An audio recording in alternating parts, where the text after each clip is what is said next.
Bismillahirrahmanirrahim.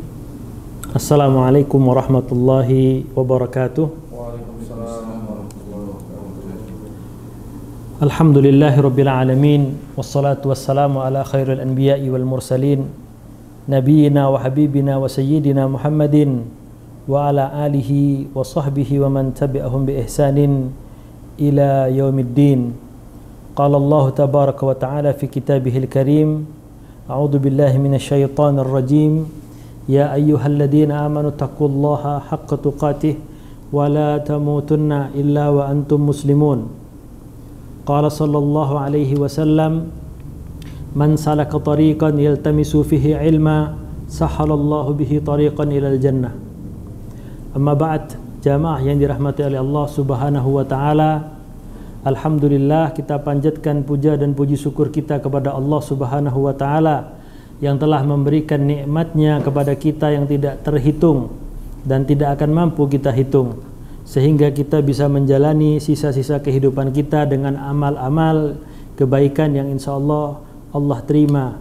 Dan kita minta kepada Allah Subhanahu wa taala untuk dijauhkan dari segala hal-hal yang membuat kita berdosa atau melakukan hal-hal maksiat kepada Allah Subhanahu wa taala. Kemudian jamaah rahimani wa rahimakumullah, kita sudah sampai kepada pembahasan sirah nabawiyah kita, perjalanan hidup dari Rasulullah sallallahu alaihi wasallam, dan sudah kita bahas sampai ke zaman Khulafaur Rasyidin, mulai dari yang awal yaitu Abu Bakar As-Siddiq radhiyallahu taala an, kemudian Umar bin Khattab Al-Faruq radhiyallahu taala an, bagaimana Umar dibaiat sampai peperangan-peperangan menaklukkan Persia dan Romawi, sampai syahidnya Umar bin Khattab, itu sudah kita bahas. Kemudian sekarang masuk pada pembahasan kita, yaitu khalifah yang ketiga, yaitu Utsman ibn Affan radhiyallahu taala an. Ketika kita membahas sahabat yang satu ini, Utsman ibn Affan, kita tidak akan luput dengan sosok seseorang yang kaya raya. Ketika kita membahas Utsman bin Affan radhiyallahu taala an, kita tidak akan lepas dari sosok yang bukan kaya raya saja, tetapi sosok yang bagaimana dia tahu cara memanfaatkan kekayaannya. Bukan hanya kaya, tapi bertakwa juga. Waalaikumsalam. Bertakwa juga, tawadhu juga. Bagaimana Utsman bin Affan kalau kita diberikan oleh Allah Subhanahu wa taala rezeki yang melimpah, ingin belajar tawadhu, ingin belajar bagaimana caranya bersifat qanaah, menjalankan harta titipan Allah ini pada jalannya, lihatlah Utsman bin Affan.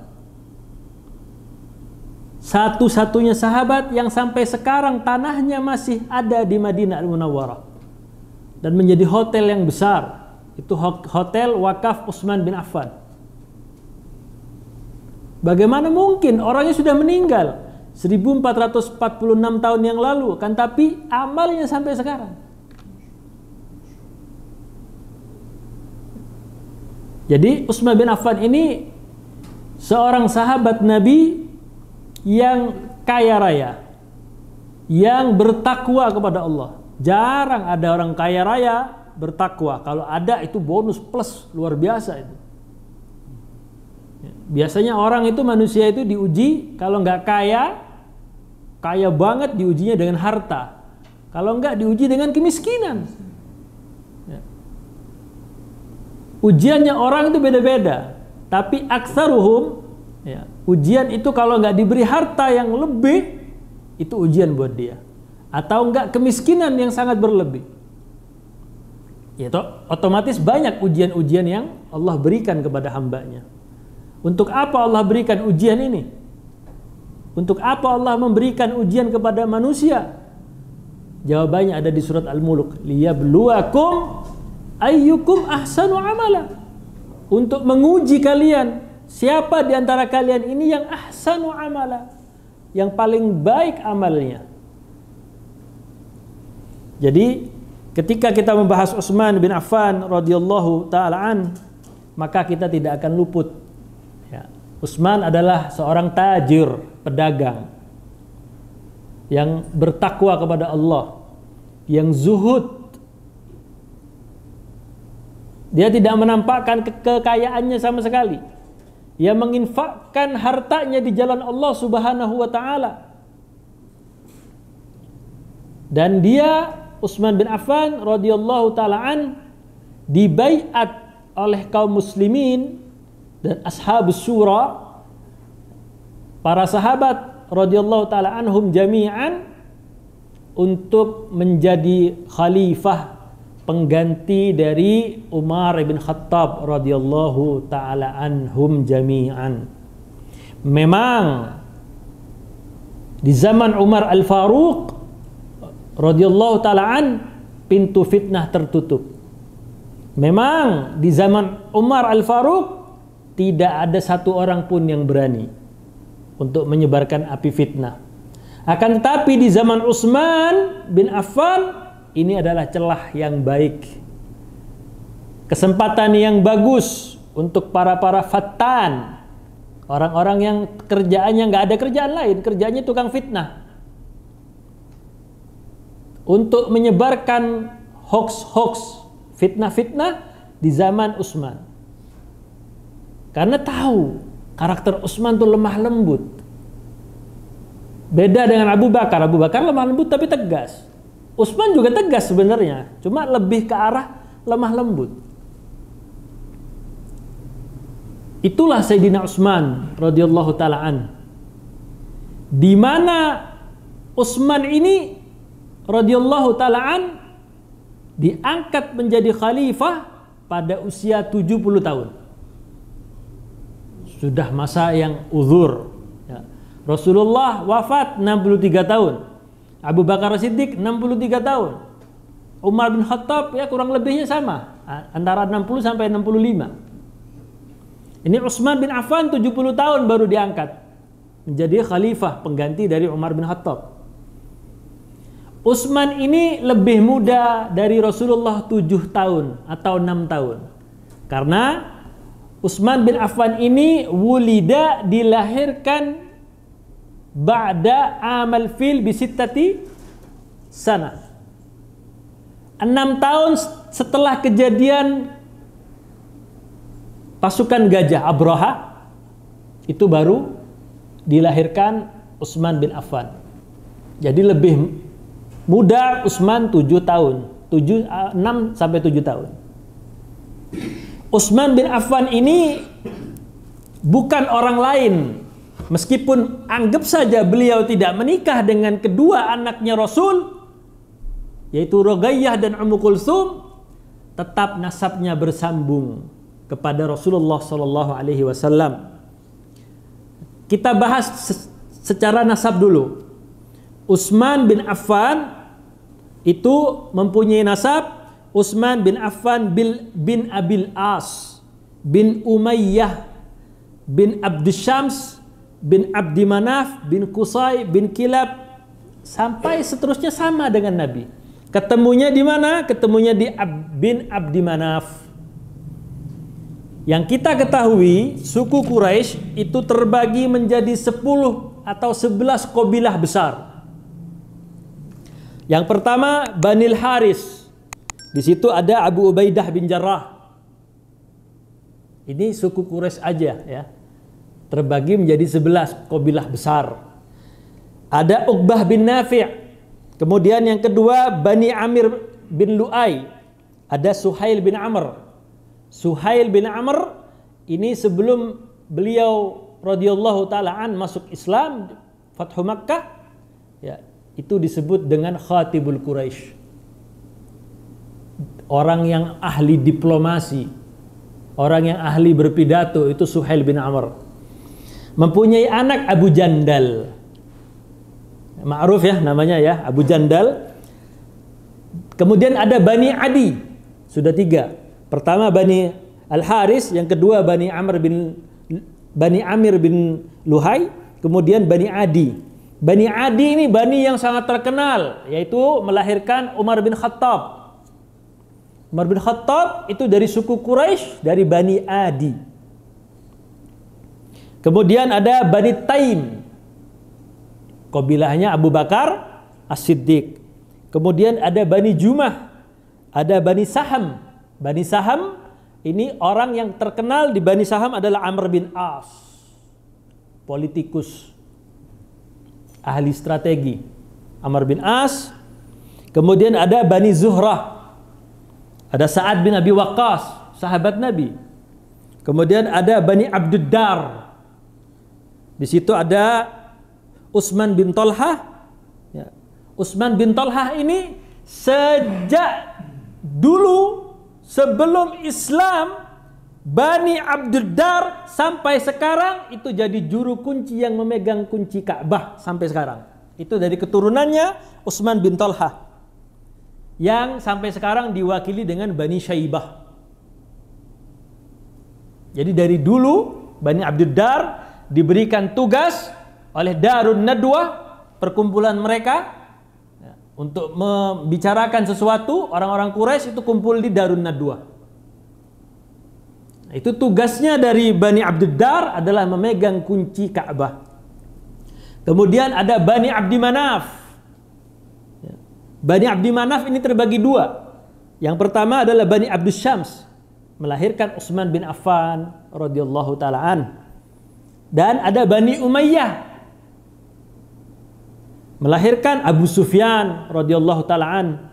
Kemudian Utsman bin Affan, ini dari Bani Umayyah. Kemudian ada Muawiyah bin Abi Sufyan, Marwan bin Hakam, Abdul Malik bin Marwan. Nah, kemudian ada Bani Hashim. Bani Hashim, baninya Rasulullah sallallahu alaihi wasallam. Ada Abdul Muttalib, ya, ada Abdullah, ayah dari Nabi sallallahu alaihi wasallam. Kemudian Abu Talib, kemudian Muhammad sallallahu alaihi wasallam, Hamzah, ya. Hamzah amun Nabi, pamannya Nabi. Kemudian ada Ummu Hukaim. Ummu Hukaim binti Abdul Muttalib. Jadi Affan, ayahnya dari Utsman, menikah dengan Ummu Hukaim, anaknya Abdul Muttalib, bibinya Nabi yang dinikahi oleh ayahnya Utsman bin Affan ini. Muter enggak? Memang muter. Ya, jangankan Arab zaman dulu, zaman sekarang aja nikahnya zuatnya muter gitu-gitu aja, ya kan? Iya. Nah.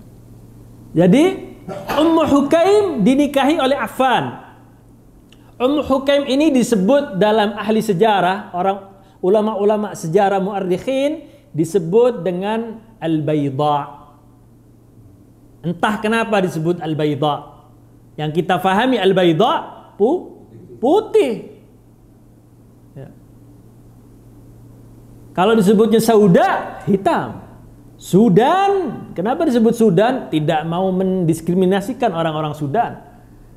Ya memang orangnya hitam-hitam, makanya disebut Sudan.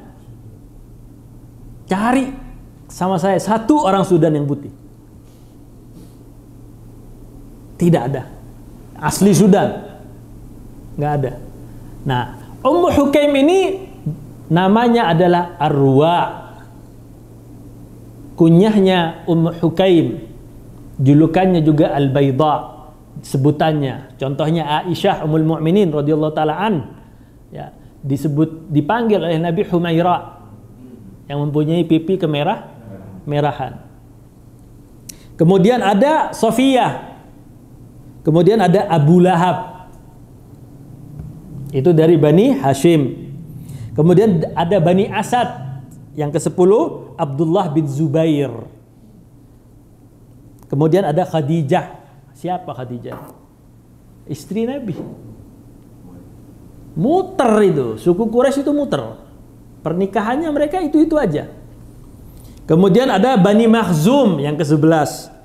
Ya, Abu Salamah, kemudian Ikrimah. Siapa Ikrimah? Bukan Ustadz Ikrimah ya, bukan. Ikrimah bin Abi Jahal, ya, bin Abi Jahal sebelum masuk Islam.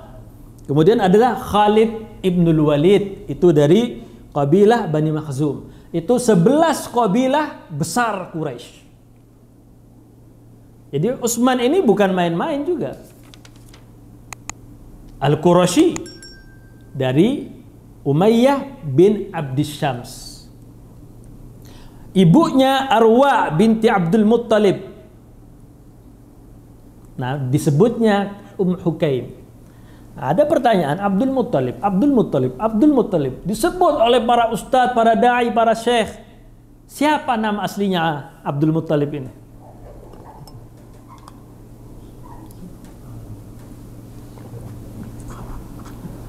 Tanpa googling, ya, tanpa googling.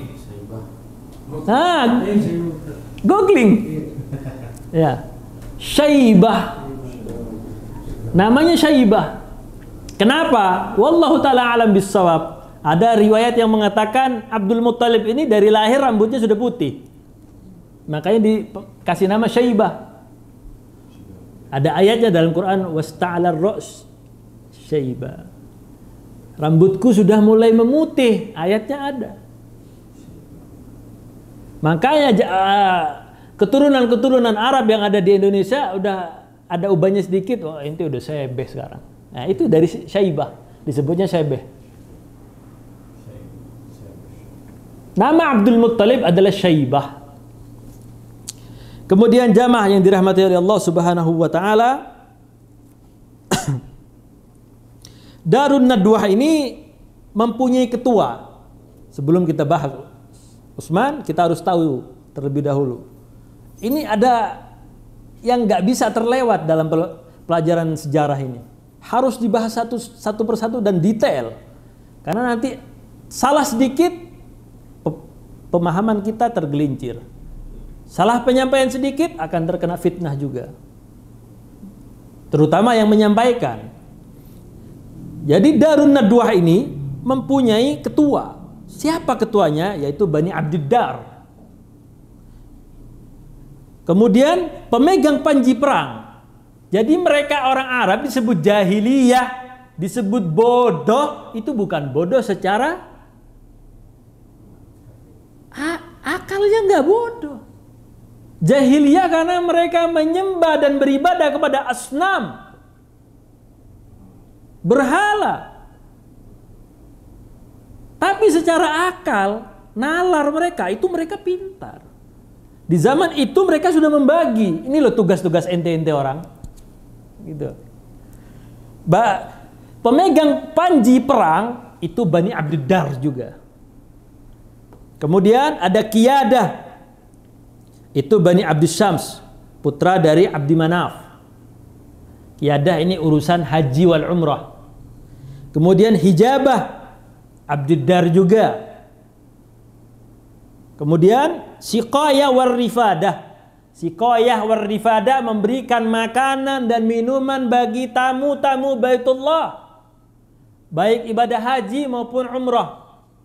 Itu Siqayah war Rifadah ini dikerjakan oleh tugasnya Bani Abdi Manaf, memberi air minum Zam-Zam dan makanan untuk jamaah haji dan umrah. Bani Abdi Manaf melahirkan Bani Hashim. Kemudian jamaah yang dirahmati oleh Allah Subhanahu wa taala, Utsman ibn Affan dikenal juga dengan julukan Dzun Nurain, pemilik dua cahaya.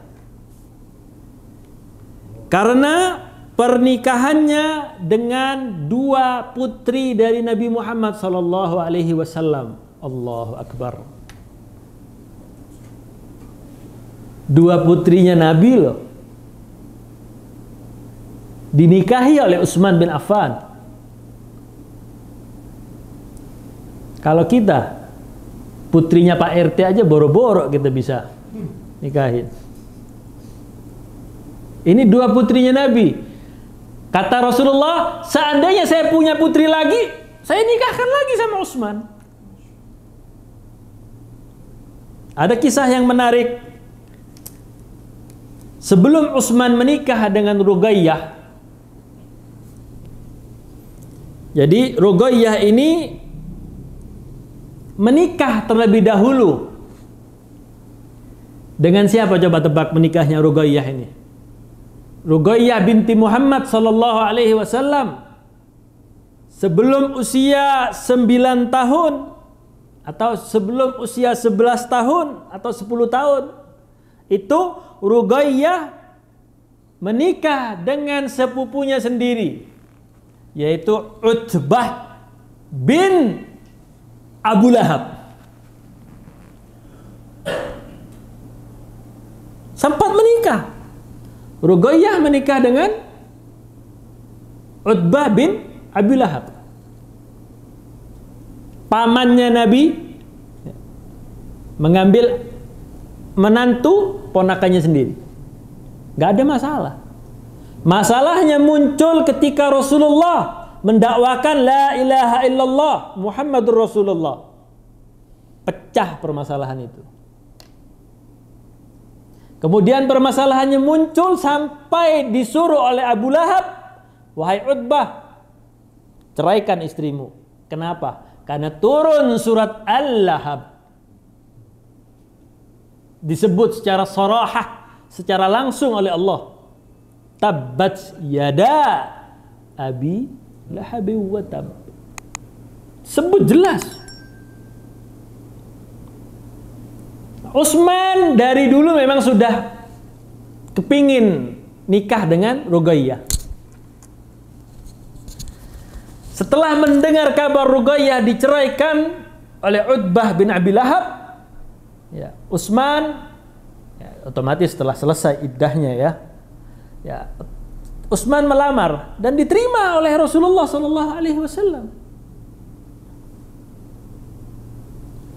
Pernikahan Ruqayyah itu sampai menjadi pernikahan yang luar biasa. Ruqayyah dengan Utsman. Sampai kaum muslimin memberikan qasidah pada saat itu, syair di pernikahan Utsman dan Ruqayyah. Ahsanu zawjaini ra'ahul insanu Ruqayyah wa zawjuha Utsmanu. Pasangan yang paling baik yang pernah dilihat oleh manusia.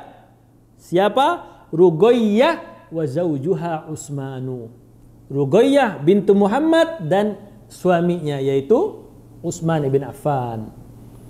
Wa fi lailatil urus, wa fi lailatil urusah, dan di malam pernikahannya Rasulullah berkata kepada Ruqayyah, "Ya Ruqayyah, ya Ruqayyah, ihsini ila Abi Abdillah." Wahai Ruqayyah, berbuatlah kamu yang baik kepada Abi Abdillah.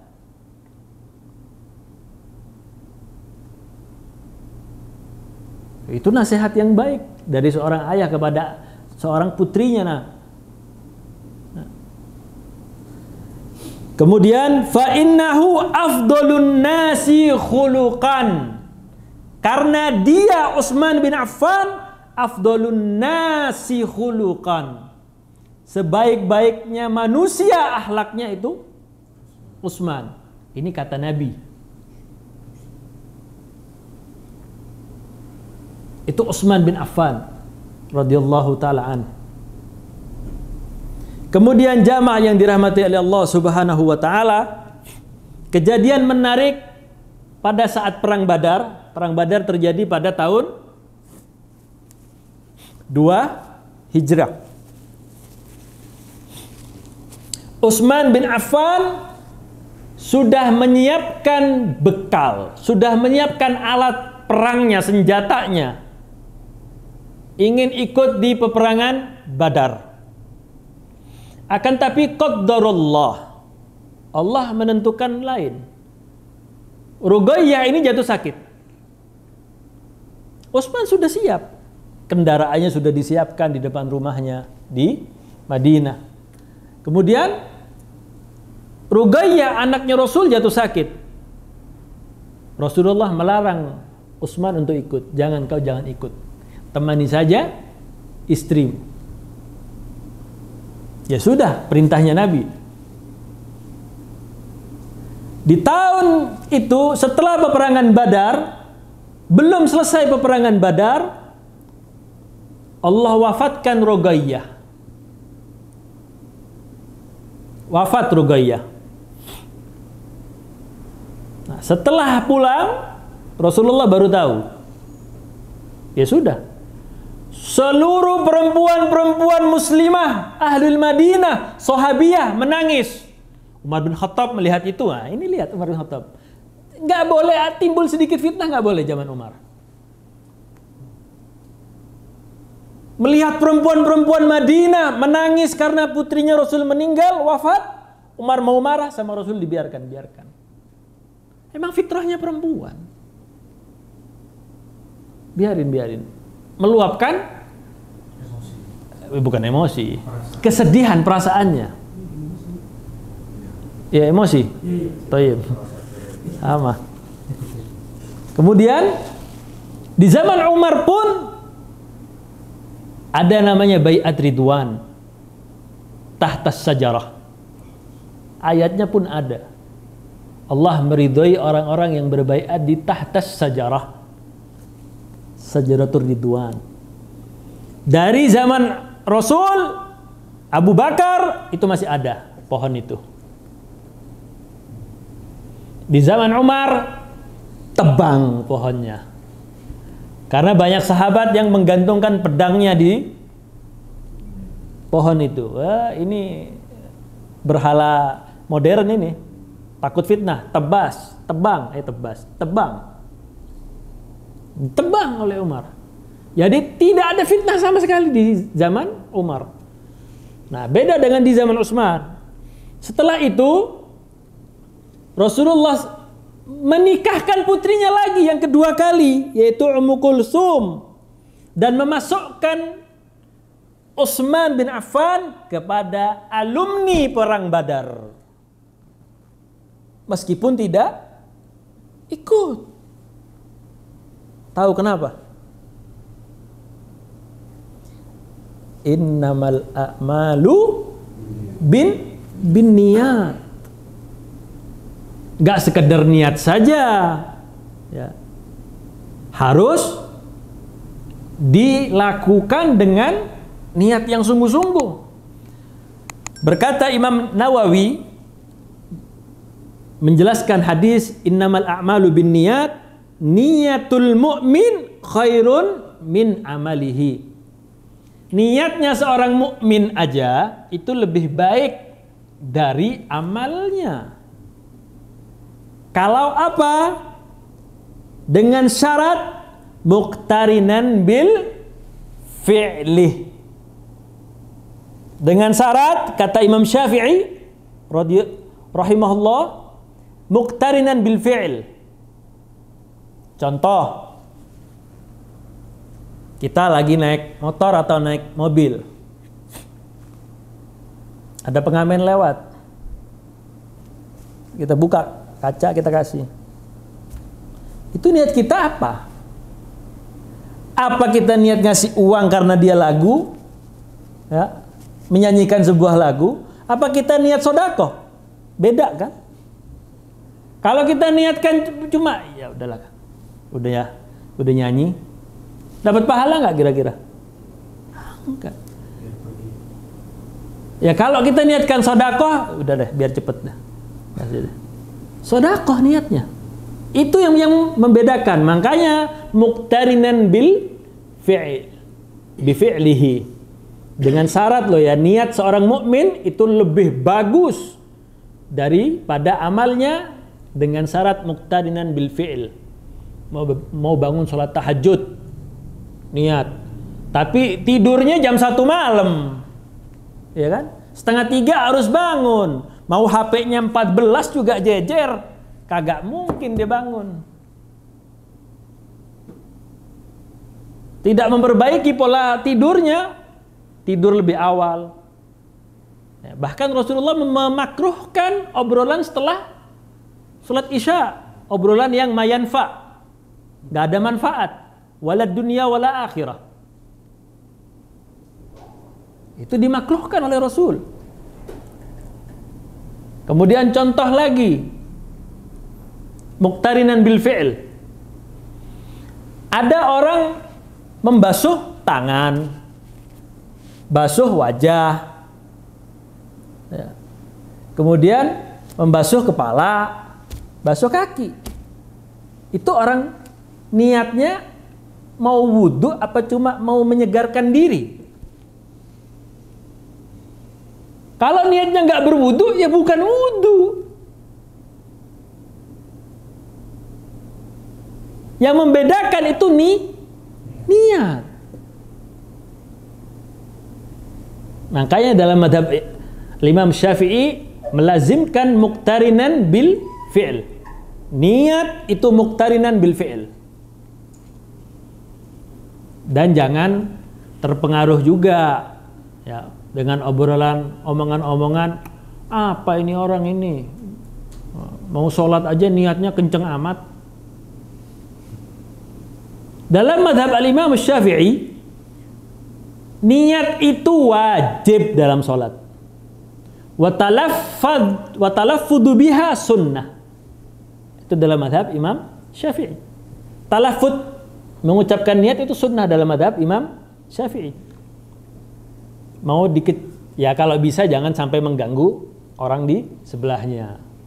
Ya, cukup saja kita nggak usahlah kita saling membenci karena urusan-urusan khilafiyah seperti itu. Nah, ada yang menarik. Ruqayyah meninggal, Utsman menikah dengan Ummu Kulsum. Sebelum Ruqayyah meninggal, Ummu Kulsum mahram apa bukan? Hah? Jadi mahram itu ada dua.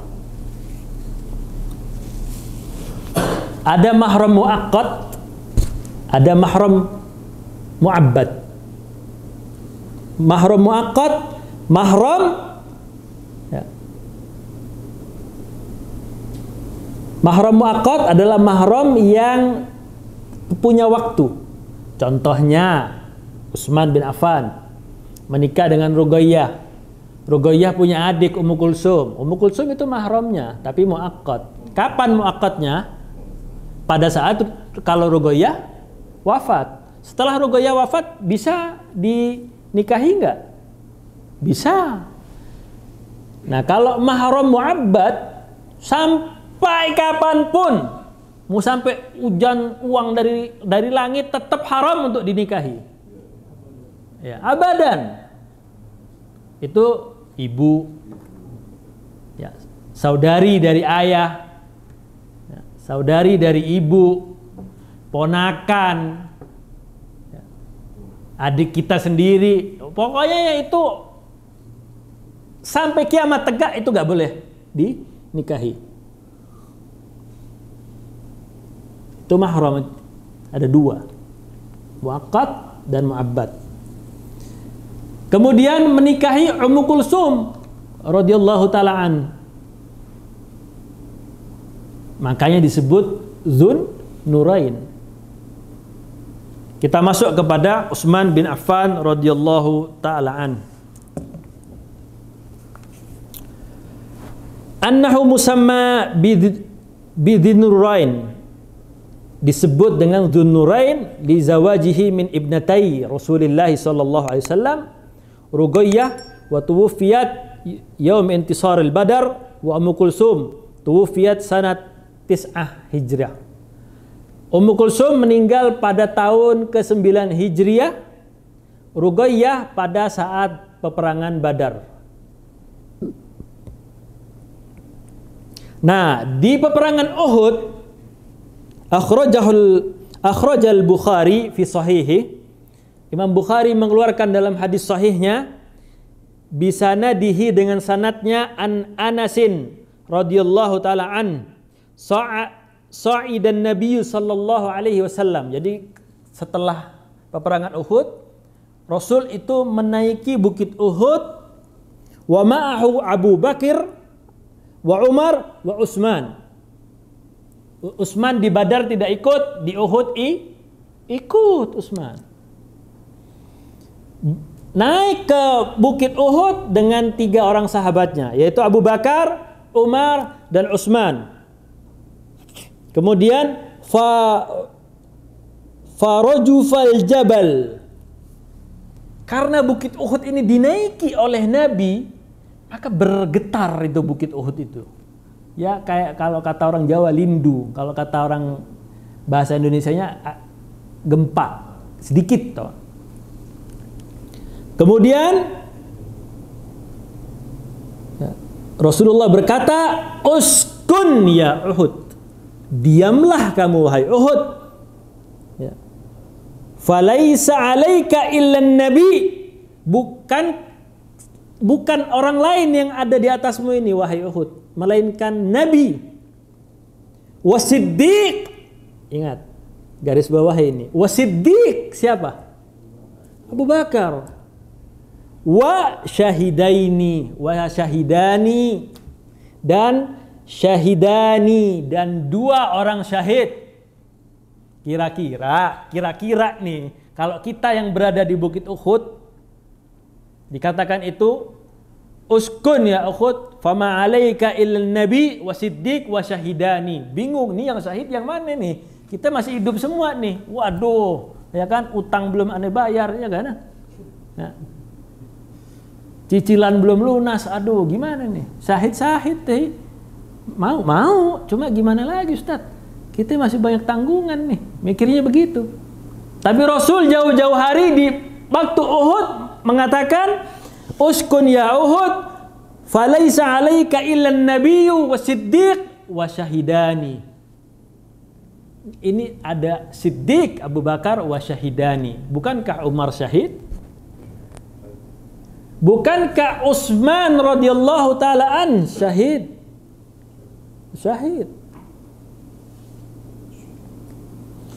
Kemudian jamaah yang dirahmati oleh Allah Subhanahu wa taala, hadis riwayat Muslim, dalam hadis sahihnya dengan sanad melalui Ummul Mukminin Aisyah radhiyallahu taala an, Rasulullah sedang duduk bersama para sahabatnya. Datanglah sahabat-sahabatnya Rasulullah sedang mudji'an fi baiti kashifan ala fakhidaihi. Agak nampak sedikit auratnya. Ya. Ausakihi fasta'dana Abu Bakar. Jadi lututnya itu agak terlihat sedikit. Fasta'dana Abu Bakar. Abu Bakar minta izin untuk masuk. Mertuanya minta izin untuk masuk. Ini juga adab. Ini ente zuat sama anak-anak. Iya memang anak zuat sama anak ente. Cuma ente masuk rumah juga harus izin. Fasta'dana Abu Bakar. Abu Bakar minta izin masuk. Rasulullah biasa. Dengan posisinya seperti itu Rasulullah. Kemudian fasta'dana lahu wa huwa kadalik. Tetap dalam posisi seperti itu. Fatahaddatsa, berbincang. Kayak enggak ada apa-apa. Summa sta'dana Umar. Kemudian Umar minta masuk, izin masuk. Masuklah Umar. Fa'udina lahu wa huwa kadalik. Fatahaddatsa. Abu Bakar masuk, Rasulullah tetap duduk. Ya, lututnya kelihatan sedikit. Abu Bakar masuk, Umar masuk, sama seperti itu. Kemudian summa sta'dana Utsman fajalasa Rasulullah. Utsman minta izin untuk masuk, fajalasa, baru Rasulullah duduk dan wasawasiyabahu fadakhala fatahaddatsa, dan membenarkan pakaiannya Rasul ini. Utsman mau masuk, dibenarin pakaiannya. Falamma kharaja, ketika mereka sahabatnya Rasul telah keluar, qalat Aisyah berkata, dakhala Abu Bakar falamma tahashsha lahu wa lam tubalihi thumma dakhala Umar falam tahashsha lahu wa lam tubalihi thumma dakhala Utsman fajalasta wa sawaita siyabaka. Kenapa? Saat Abu Bakar masuk, kau tetap duduk dengan sikon seperti itu. Umar masuk, tetap duduk dengan sikon seperti itu. Masuk Utsman, engkau memperbaiki dudukmu dan engkau memperbaiki pakaianmu wahai Rasul. Faqala Rasulullah sallallahu alaihi wasallam, ala astahi min rajulin tastahi minhul malaikah. Aku ini malu kepada orang yang malaikat pun malu kepada Utsman bin Affan radhiyallahu taala an. Dalam sebuah riwayat, Utsman ini tidak pernah melihat auratnya sendiri. Hatta mandinya saja masih menggunakan pakaian yang menutupi auratnya. Dan tidak pernah sebelum Islamnya, masuk Islamnya Utsman dengan sebab siapa? Dakwahnya siapa? Abu Bakar. Tidak pernah dalam usia mudanya minum khamar, berzina dan lain-lain. Menyembah berhala, nggak pernah Utsman ini. Makanya ketika didakwahi oleh Abu Bakar, jadi kaum Quraisy ini lagi mau berkumpul di Darun Nadwah. Berkumpul, jalannya buru-buru. Semua ke Darun Nadwah, Utsman jalan dengan Abu Bakar. Abu Bakar enggak ke Darun Nadwah. Ditanya, engkau mau kemana wahai Abu Bakar? Oh, saya mau ke Muhammad Al-Amin, yang dipercaya, terpercaya lagi. Iya. Engkau dekat sama Muhammad? Iya. Enggak jadi Utsman ke Darun Nadwah. Jadi ikut Abu Bakar ketemu Nabi SAW. Kemudian jamaah yang dirahmati oleh Allah Subhanahu wa ta'ala, Utsman bin Affan ini diangkat menjadi khalifah pada usia 70 tahun. Dan ini memang bukan usia yang produktif lagi. Kalau kita mau jujur, itu bukan usia yang produktif lagi. Bahkan itu usia yang ya anggaplah bonus lah. Ya. Bonus. Jadi di usia yang setua Utsman bin Affan memang tidak terlalu megah seperti Umar bin Khattab. Tapi beliau masih ada jasanya terhadap Islam dan kaum muslimin. Jasa yang pertama, di tahun-tahun pertama itu ada pembebasan Qubrus. Qubrus itu pulau di sebelah negeri Syam, berbatasan langsung dengan Romawi, Konstantinopel. Sekarang bahasa Latinnya Siprus. Itu di zaman Utsman bin Affan. Kemudian Persia takluk di zaman Umar dan diperluas lagi oleh Utsman sampai masuk ke Afghanistan, sampai ke Asia Tengah atau Asia Kecil. Nggak berhenti di situ, Utsman juga memperluas ke wilayah utara, Armenia, Azerbaijan. Itu di zaman Utsman. Jadi jamaah yang dirahmati oleh Allah Subhanahu wa taala, Utsman bin Affan ini memang khalifah yang terdolimi. Terdoliminya luar biasa. Fitnah-fitnahnya terjadi sangat keji, brutal kepada Utsman bin Affan ini. Kurang lebih ada 1.500 orang dari Mesir dan dari Kufah menuju Madinah Al-Munawwarah. Ya, kalau bahasanya sekarang demo.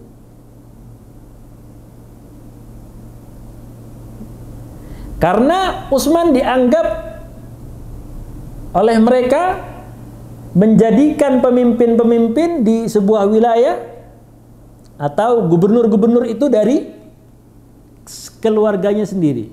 Kalau bahasa sekarangnya nepotisme.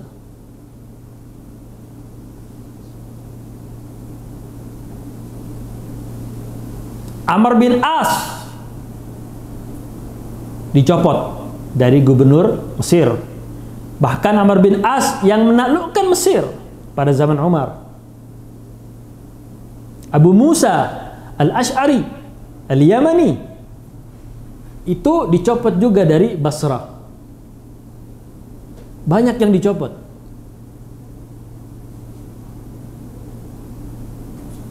Oleh Utsman bin Affan. Ya, beliau mempunyai inisiatif tersendiri radhiyallahu ta'ala an. Nah, fitnah ini lahir awal mula dari seorang yang bernama Zulqaisirah At-Tamimi. Afwan, tidak mendiskreditkan Bani Tamim, tapi memang fakta sejarahnya akar masalah itu ada di Zulqaisirah At-Tamimi ini tadi. Ketika Rasulullah selesai dari perang Hunain, membagikan ghanimah, datang laki-laki ini. Ya Muhammad, i'dil. Wahai Muhammad, i'dil, berlakulah kamu adil. Kenapa yang kamu kasih itu orang-orang kaya semua? Orang-orang miskin gak kamu kasih? Di peperangan Hunain memang Muhajirin dan Ansar gak dikasih apa-apa dengan ghanimah. Karena Rasulullah lebih mementingkan orang-orang yang baru masuk Islam, yang lemah imannya, dikasih biar senang. Kata Rasulullah, kalau saya nggak adil, terus siapa yang mau adil? Umar langsung berdiri, ya Rasulullah, ya, da'huli, biarkan itu, halalkan dia buat saya. Jangan wahai Umar. Kalau kita bunuh dia, maka orang-orang kafir akan mengatakan itu Muhammad, ya, membunuh orang yang mengucapkan la ilaha illallah juga. Bahkan diteruskan oleh Rasulullah akan keluar dari keturunan orang-orang ini, bukan keturunan biologis, keturunan apa? Pola pikir. Orang-orang yang seperti ini mengkafirkan kaum muslimin, menyesatkan kaum muslimin, membiarkan orang-orang kafir. Orang-orang kafir nggak diapa-apain. Yang dibahas muslim aja, yang disesatin muslim aja. Sesat itu, sesat. Oh, ya, muslimin disesatin, ahlul kiblah disesatkan. Kecuali memang sudah nyata, sudah ditegakkan hujjah. Tapi kalau masih samar-samar, mending diam. Nah, ini beda dengan orang-orang Khawarij. Dari Zulqaisirah At-Tamimi ini, pola pikir ini menurunkan Khawarij. Cek fakta sejarahnya. Zulqaisirah At-Tamimi. Ya, banyak Bani Tamim yang lebih baik. Bahkan Bani Tamim dipuji juga oleh Nabi. Satu-satunya kabilah yang asyaddu adawatan lid-Dajjal, Bani Tamim.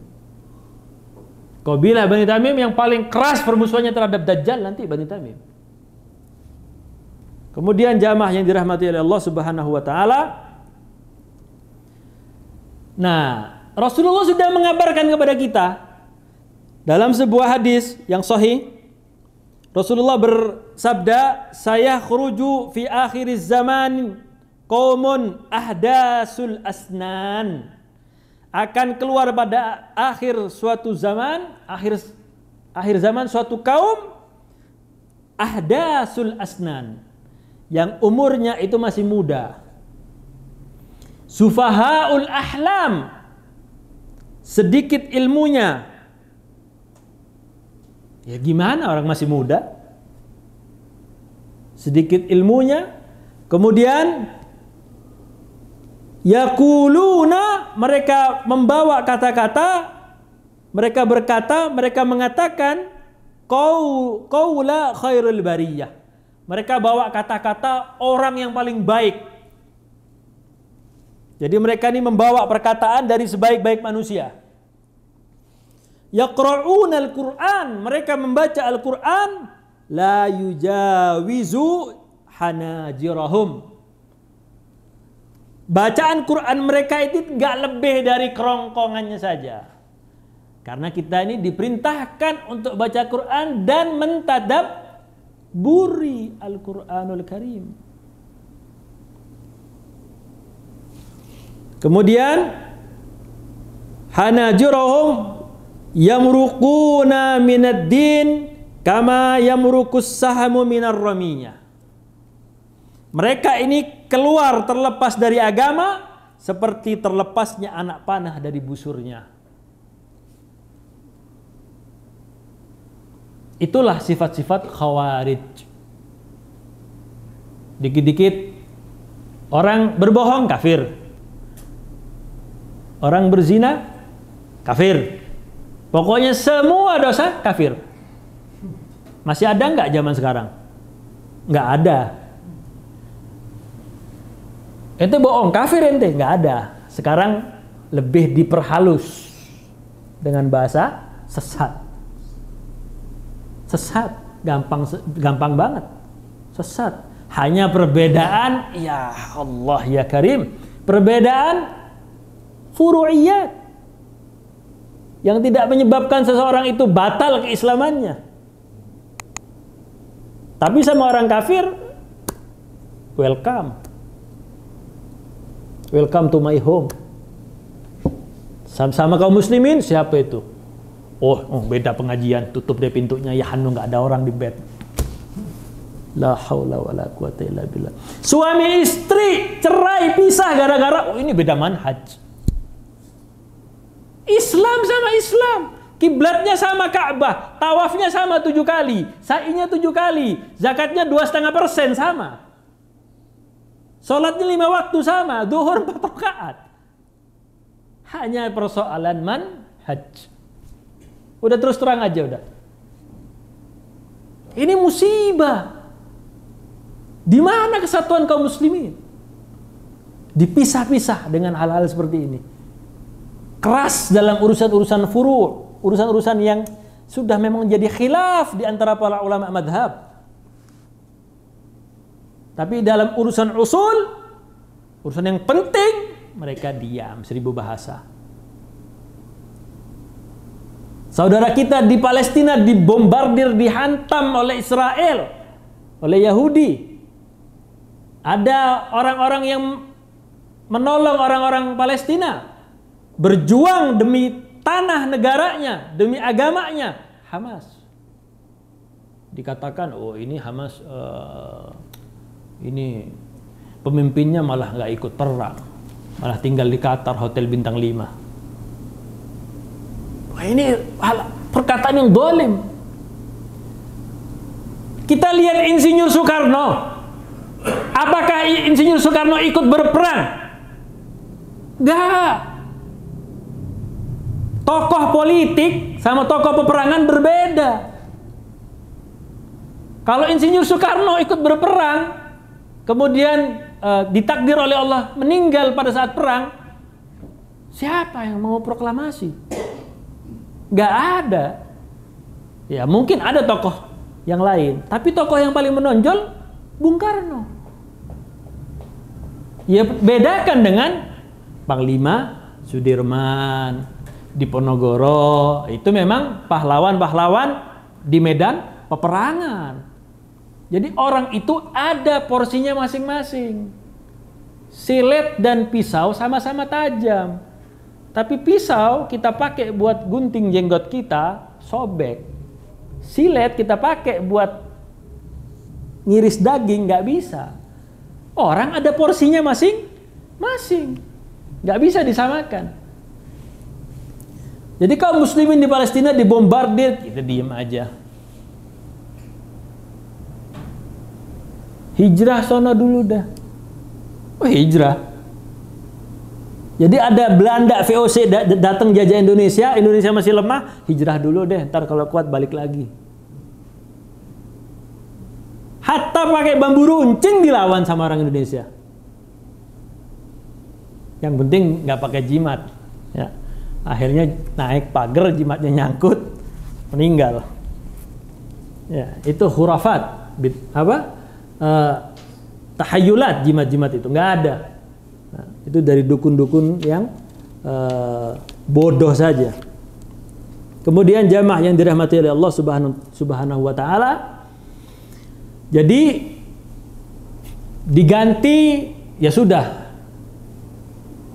Ali bin Abi Thalib menyuruh Hasan dan Husain, cucunya Rasul, Sibtur Rasul, jaga rumahnya Utsman. Disuruh pulang Hasan Husain tuh, pulang. Saya mau nemuin 1.500 orang itu, apa maunya? Saya maunya begini. Ya sudah. Gubernur Mesir saya kasih ke Muhammad bin Abu Bakar. Anaknya Abu Bakar As-Siddiq. Ya udah, dengar hal seperti itu, bubar.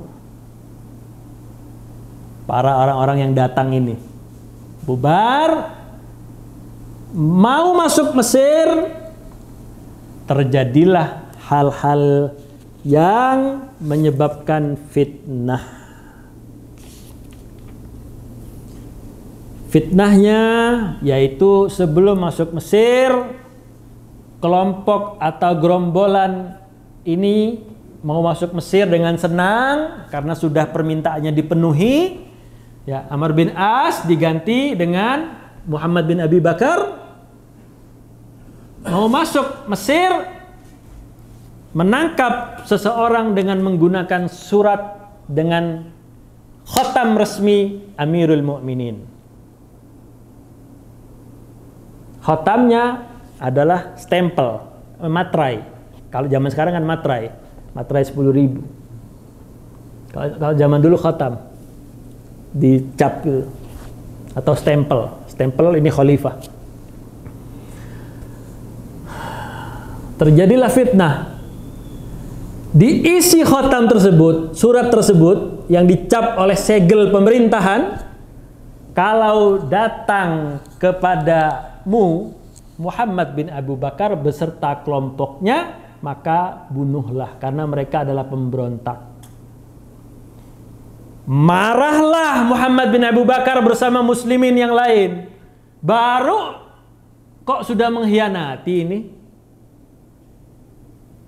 Nah, Khawarij ngompor, Syiah juga ngompor, dipelopori dengan seorang Yahudi dari Yaman, dari Son'a, yang bernama siapa? Abdullah bin Saba. Berpenampilan layaknya seorang yang alim, akan tapi merusak keyakinan inti pondasi dari mukmin, mengagung-agungkan Ali bin Abi Thalib. Apakah syahidnya Utsman bin Affan itu melibatkan Muhammad bin Abu Bakar radhiyallahu ta'alaan? Kita akan lanjutkan di pertemuan yang akan datang. Ini fitnah soalnya, ana harus persiapkan. Ini ana dari rumah ana bawa buku, bukan mau belajar, ana tulis ini. Soalnya takut.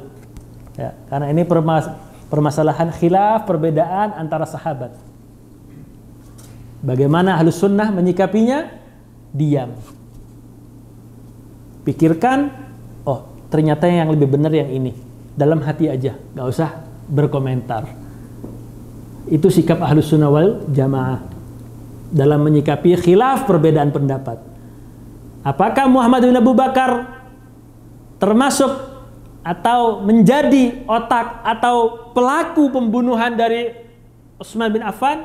Kita lanjutkan di pertemuan yang akan datang. Wallahu ta'ala alam bisawab. Alhamdulillah, kita tutup dengan membaca doa kafaratul majlis. Subhanakallahumma bihamdika asyhadu an la ilaha illa anta astaghfiruka wa atubu ilaik. Nah, kita insyaallah bertemu di pertemuan yang akan datang. Wallahu ta'ala alam bisawab. Assalamualaikum warahmatullahi wabarakatuh.